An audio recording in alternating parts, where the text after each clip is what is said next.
Ça va quoi, gars? Bonjour. J'espère que vous allez bien, même malgré les circonstances de notre fameuse pandémie. J'aimerais toucher sur un sujet. J'avais pas l'intention de toucher à ce sujet de la façon que les gens sur Facebook avaient mentionné que j'aurais utilisé la plateforme d'une façon que eux disaient que j'étais pour l'utiliser. Je sais que c'est un peu compliqué, mais les gens savent de quoi je parle. Le sujet était les écoles résidentielles et la triste découverte de 215 fosses en Colombie-Britannique à Kamloops. Ce qu'on a toujours dit, on savait, était pour être trouvé un jour. Et c'est pas juste à Kamloops, c'est à travers le Canada. On fait juste commencer à découvrir la vérité.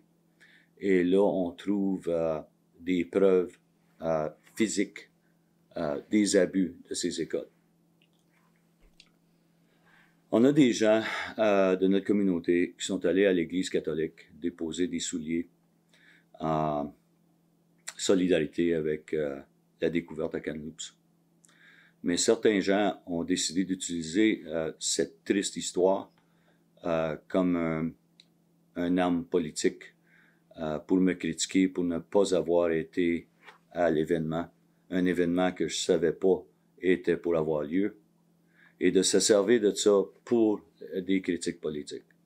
Je trouve ça absolument honteux. Ça l'enlève le but honorable du geste, et je dois recommander aux gens de retourner leur attention. Le jeu politique va continuer par après. On a du temps en masse pour les jeux politiques, mais pas à ce moment.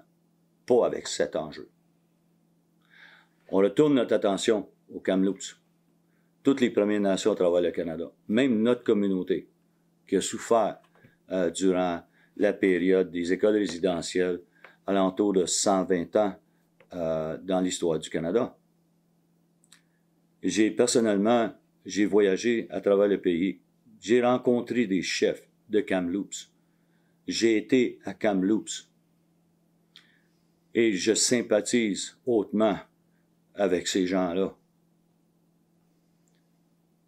Durant mon temps comme grand chef, j'ai assisté à des réunions avec l'Assemblée des Premières Nations du Canada, l'Assemblée des Premières Nations du Québec.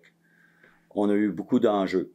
Les femmes assassinées, disparues, les écoles résidentielles, la pauvreté en général des Premières Nations, des enfants, des aînés des Premières Nations. Tous des enjeux déjà, ça brise le cœur à entendre ces histoires, des histoires communes qu'on a à travers le pays. J'ai entendu une histoire d'un homme qui avait survécu son temps à l'école résidentielle à l'âge de 8 ans. Et il faisait partie du dernier rapport de M. Sinclair. M. Sinclair était mandaté de faire les études sur les écoles résidentielles.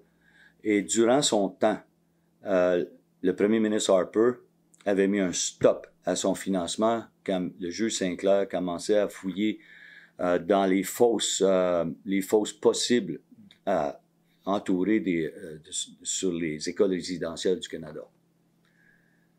Alors, quand son rapport a été présenté au chef du Canada, comme j'ai mentionné, un individu, soixantaine d'années, commençait à donner son histoire. C'était une histoire pour moi qui brisait le cœur.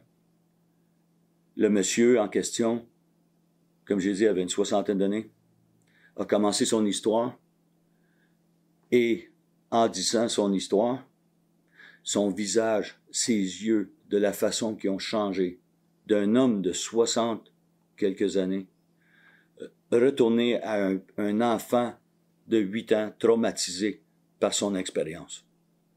C'était trop. J'ai commencé à verser des larmes. J'étais dans la deuxième rangée. J'étais pas capable de l'éviter, de regarder et d'écouter son témoignage.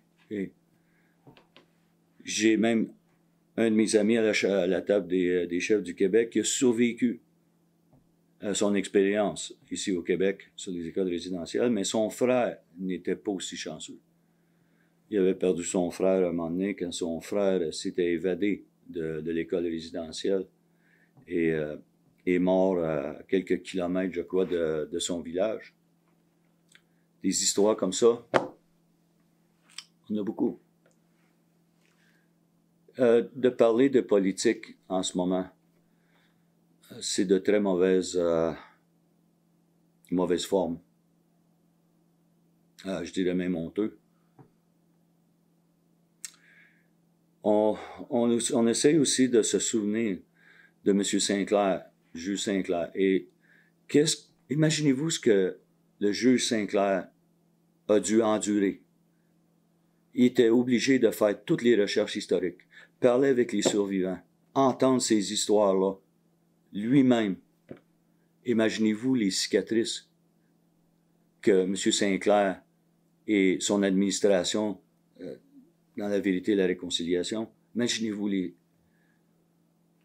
les cicatrices qu'ils doivent transporter avec eux maintenant. Alors moi, je dirais que nos sympathies et notre reconnaissance n'est pas seulement envers les survivants, mais aussi à M. Sinclair pour ses efforts. Et là, on regarde la société. J'ai fait quelques interviews récemment et on voit aujourd'hui que dans la société présente, jamais une telle chose se reproduirait. Et j'aimerais aussi reconnaître que la majorité, je suis convaincu, des Québécois sympathisent et même sentent une portion de honte pour qu'est-ce qui a été fait en leur nom à ceux qui étaient les plus vulnérables dans la société, celle des enfants des Premières Nations. Alors, c'est des fois les politiciens qui vont rendre les émotions dures entre nous, entre la société et nous. Et dans ce cas-ci, moi comme grand chef, je vous connais, j'ai été à vos écoles, j'ai grandi dans les écoles françaises. Je connais bien votre société. Et je sais que vous sympathisez et que vous avez même une larme ou deux quand vous entendez nos histoires. Et puis, je crois que comme société, on a évolué à un point où je crois que la relation peut être beaucoup mieux améliorée si on reconnaît les torts qui ont été faits. Et je sais que vous sympathisez avec nous, je le sais. Alors, je vous remercie pour votre temps, votre attention et votre compréhension, et aussi vos sympathies, que je suis sûr que vous avez. Et on se reparlera à la prochaine capsule. On a.